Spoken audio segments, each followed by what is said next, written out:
안녕하세요. 승리한 상가족 여러분, 그리고 강성성경연구원 여러분, 오늘은 마태복음 106강으로 마태복음 22장 1절에서 14절 말씀을 천국 잔치에 합당한 참여자가 되자라는 제목으로 함께 말씀을 나누도록 하겠습니다.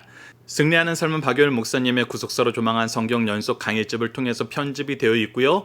저희들 오늘부터 나누는 22장부터 마지막 28장까지의 말씀은 마태복음 강의집 4권을 통해서 편집이 되어 있습니다. 마태복음 말씀을 좀 더 깊이 있게 묵상하고 싶으신 분들은 마태복음 강의집을 참조해 주시길 부탁드립니다. 자, 오늘 본문 말씀을 함께 묵상하도록 하겠습니다. 예수님께서는 우리가 부르심을 받고 은혜 안에 있을 때 그 은혜 안에서 어떤 삶을 살아야 되는 것이 옳은 삶인지, 하나님께 먼저 부르심을 받은 백성들의 삶의 모습에 대해서 계속해서 가르쳐주고 계십니다. 무화과 나무의 비유, 두 아들의 비유, 그리고 포도원의 비유도 다 이런 맥락에서 우리에게 주신 말씀입니다. 자, 오늘 본문 말씀을 통해서도 이 의미를 함께 묵상하도록 하겠습니다. 자, 1절입니다. 예수께서 다시 비유로 대답하여 이르시되 천국은 마치 자기 아들을 위하여 혼인잔치를 베푼 어떤 임금과 같으니, 우리가 앞서도 천국은 마치라는 이 표현 안에서 천국이 어떤 장소만 의미하는 것이 아니라 하나님과 우리와 관계 안에서 하나님의 통치의 역사가 일어나는 것, 하나님의 은혜의 역사가 일어나는 것, 하나님을 바라보는 것, 하나님과 함께하는 것, 그 모든 것이 천국으로 표현되고 있음을 우리가 확인할 수 있었습니다.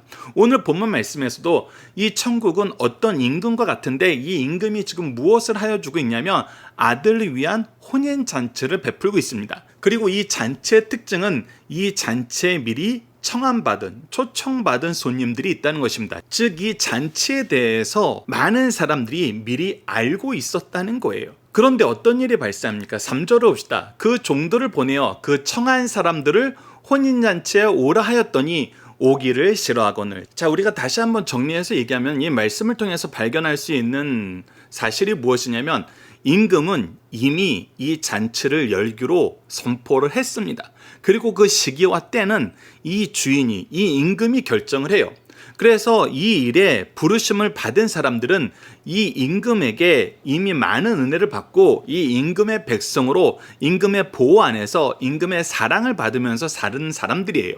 그리고 이 아들이 결혼할 때가 되면은 너희들은 나와 함께 이 잔치에 참여해야 된다라고 미리 얘기해 놓은 백성들이 있어요. 그런데 그 청함받은 사람들이 이 혼인잔치가 시작되니 오십시오라는 이 부름에 어떻게 하는 거예요? 오기 싫어하는 것입니다. 미리 은혜를 받고 왕의 백성으로서 왕과 약속했던 사람이 오지 않자 왕은 다시 한번 간곡하게 권합니다. 4절 말씀을 보십시오. 다시 다른 종들을 보내 이르되 청한 사람들에게 이르기를 내가 오찬을 준비하되 나의 소와 살찐 짐승을 잡고 모든 것을 갖추었으니 혼인잔치에 오소서 하라 하였더니 당신들이 이 일을 위해 살 일이 없습니다. 이 일을 참여하는데 왕에게 당신들이 무엇을 바칠 필요가 없습니다. 모든 것은 준비됐으니까 오시기만 하면 됩니다 라고 다시 한번 얘기해 주는 거예요. 왕 대신 우리 하나님께서는 이 역사를 위해서 미리 모든 것을 준비해 놓으시고 와서 이 기쁨에 함께하길 바라고 계세요. 이 잔치는 왕의 잔치이고 왕이 모든 걸 준비해 놓고 왕과 함께하기만 하면 되는 거예요.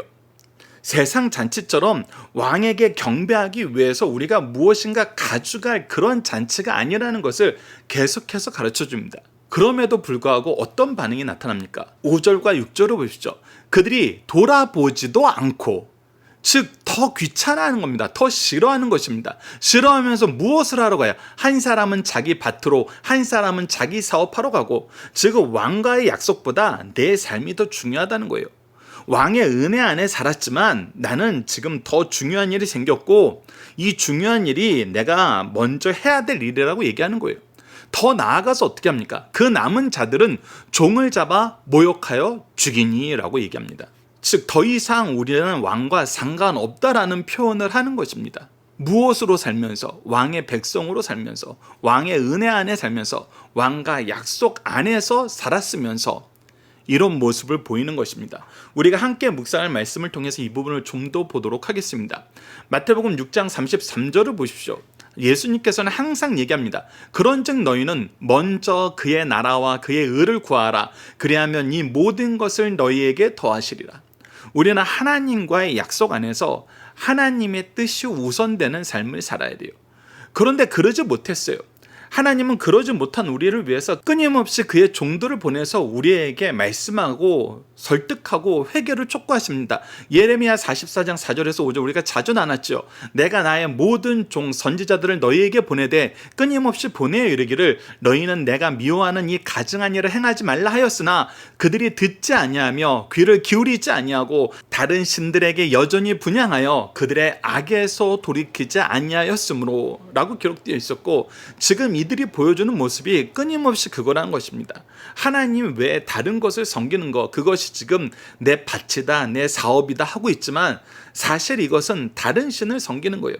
다른 신과 함께하기를 기뻐하는 것입니다. 자기 탐욕의 신, 자기 주장의 신, 자기 물질의 신을 우리가 더 좋아하고 있는 거예요. 계속해서 사도행전 5장 40절을 보십시오. 그들이 옳게 여겨 사도들을 불러들여 채찍질하며 예수의 이름으로 말하는 것을 금하고 놓으니.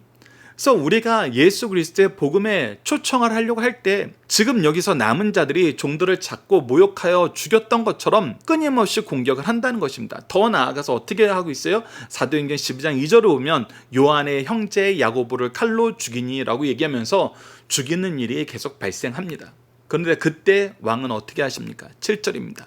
임금이 노하여 군대를 보내어 그 살인한 자들을 진멸하고 그 동네를 불사르고, 그들이 왕의 은혜 안에 살면서 왕의 돌보심 안에 살았으면서 왕과 약속하여서 그의 백성으로서 살 수 있었음에도 불구하고 왕과의 약속을 지키려 하지 않고 왕의 뜻을 거역하고 왕의 통치를 미워하면서 그의 종들을 죽이는 삶을 살았던 사람들은 필연적으로 심판이 임한다는 것입니다. 자, 우리 오른편에 있는 문제들을 하나씩 보도록 하겠습니다. 천국은 누구와 같나요? 혼인잔치를 여신 한 임금과 같습니다. 혼인잔치에 초청하신 임금과 같아요. 우리는 그 잔치에 기쁨을 함께 나누도록 부르심을 받은 사람들이라는 것입니다. 두 번째 문제, 미리 청함을 받은 사람들은 누구이며 이들의 죄는 무엇입니까? 먼저 청함을 받은 사람들은 하나님의 은혜 안에 사는, 하나님의 주권 안에 사는 하나님의 백성이었고 그와 약속한 사람들이었습니다. 무슨 약속을 했어요? 이 잔치에 참여하기로 약속한 사람들이었어요. 그런데 어떤 일이 발생합니까? 세 번째, 왕의 잔치를 멸시하며 그 종을 모욕하고 죽인 자들은 어떻게 되었나요? 왕과의 약속, 왕과의 관계, 왕의 은혜 다 멸시하고 그의 종들을 죽인 자들은 왕에 의해서 심판을 받아 진멸하게 됩니다. 자, 그 다음에 어떤 일이 발생합니까? 8절부터 10절 두 번째 단락을 봅시다. 이에 종들에게 이르되 혼인잔치는 준비되었으나 청한 사람들은 합당하지 아니하니. 청한 사람들이 오려 하지 않습니다. 오지 않는 사람들이 자기가 생각하기엔 내가 거절한 것으로 봐요. 근데 왕의 입장에서 보기에는 이들은 합당하지 않은 거예요. 이제 들어올 수 없어요. 이 잔치를 참여하지 않고 이제 심판의 대상이 되어버렸습니다. 그런데 하나님께서는 이 잔치를 멈추지 않으세요. 이 멈추지 않고 오히려 채우십니다. 어떻게 채우세요? 9절에서 10절입니다. 내 거리 길에 가서 사람을 만나는 대로 혼인잔치에 청하여 오라 한데 종들이 길에 나가 악한 자나 선한 자나 만나는 대로 모두 데려오니 혼인잔치에 손님들이 가득한지라. 자, 함께 묵상할 말씀을 통해서 이 부분도 보도록 하겠습니다. 고린도후서 5장 17절을 보십시오. 그런즉 누구든지 그리스도 안에 있으면 새로운 피조물이라 이전 것은 지나갔으니 보라 새 것이 되었도다. 자, 이 말씀이 이제 9절 말씀에서 청함을 받게 되는 백성들의 특징을 얘기합니다. 임금께서는 만나는 대로 데리고 오라 그래요. 누구든지 상관없다 그래요. 그러면서 10절 말씀의 추가 설명을 보면은 악한 자도 선한 자도 다 포함된다는 것입니다.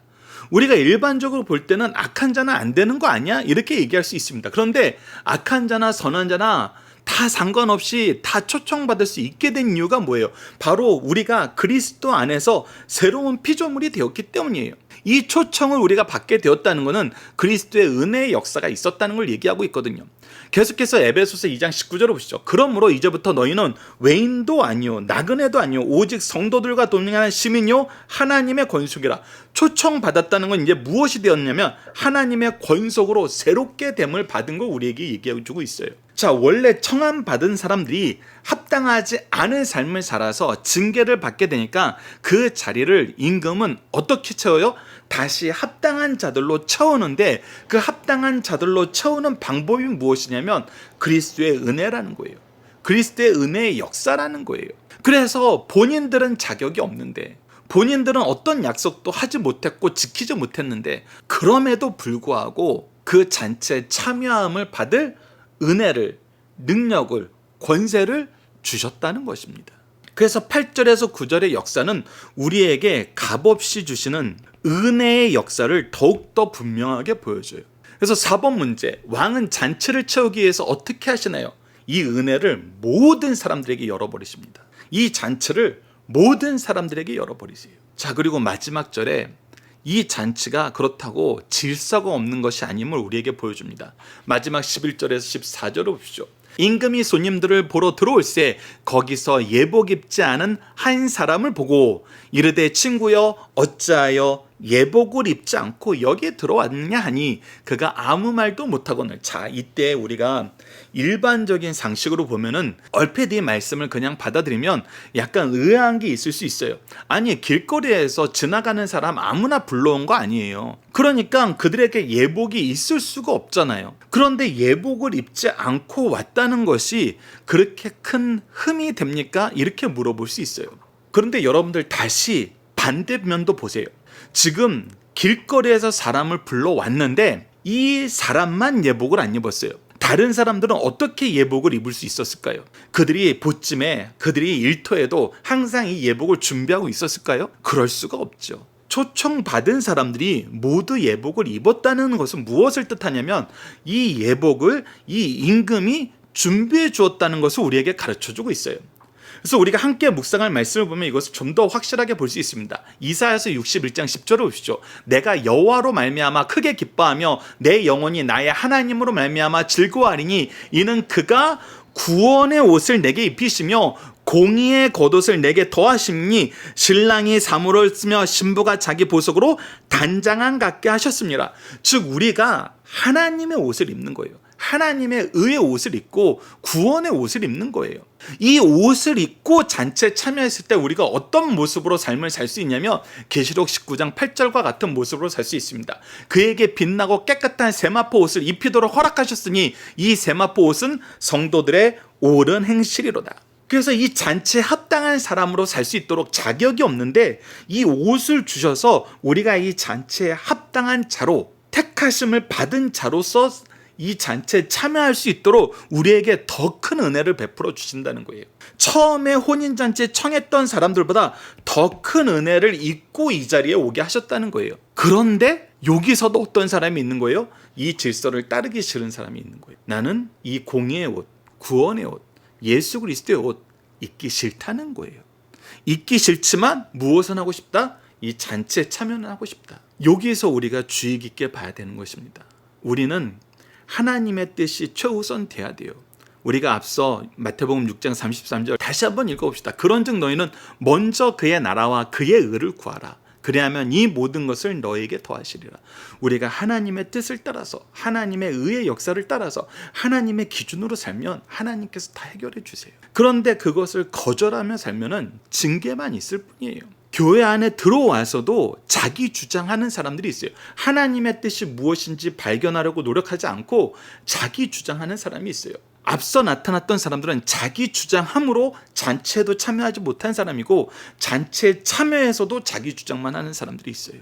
그런데 그들은 스스로 미련함을 기억해야 됩니다. 그들은 하나님의 은혜를 거절하는 삶을 사는 거예요.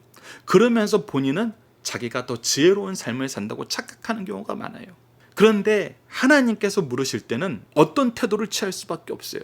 아, 이건 내가 잘못했구나. 고백할 수밖에 없어요. 그래서 12절 후반절로 보면 어떤 모습이 나옵니까? 그가 아무 말도 못하거늘. 유구무원이라는 겁니다. 내가 거부한 거거든요. 내가 싫어했던 거거든요. 그 결과는 무엇입니까? 심판입니다. 13절에서 14절을 보시죠. 임금이 사환들에게 말하되 그 손발을 묶어 바깥 어두운 데로 내던지라. 거기서 슬피 울며 이를 갈게 되리라 하니라. 청함을 받은 자는 많되 택함을 입은 자는 적으니라. 청함을 받았을 때 순종하셔야 됩니다. 순종하지 않으면 택함 받은 자로서의 삶을 살 수가 없어요. 하나님은 우리에게 자격을 주시고 자격을 가진 자로서 살 수 있도록 능력까지도 챙겨주시는 분이에요. 더 나아가서 열매까지도 맺게 하세요. 이게 하나님의 은혜를 감사함으로 받아 누리는 것이, 순종함으로 받아 누리는 것이, 충성으로 받아 누리는 것이 우리에게 가장 지혜로운 삶이라는 것입니다. 자, 마지막 5번째 문제. 애복을 입지 않는다는 것은 무엇을 의미하나요?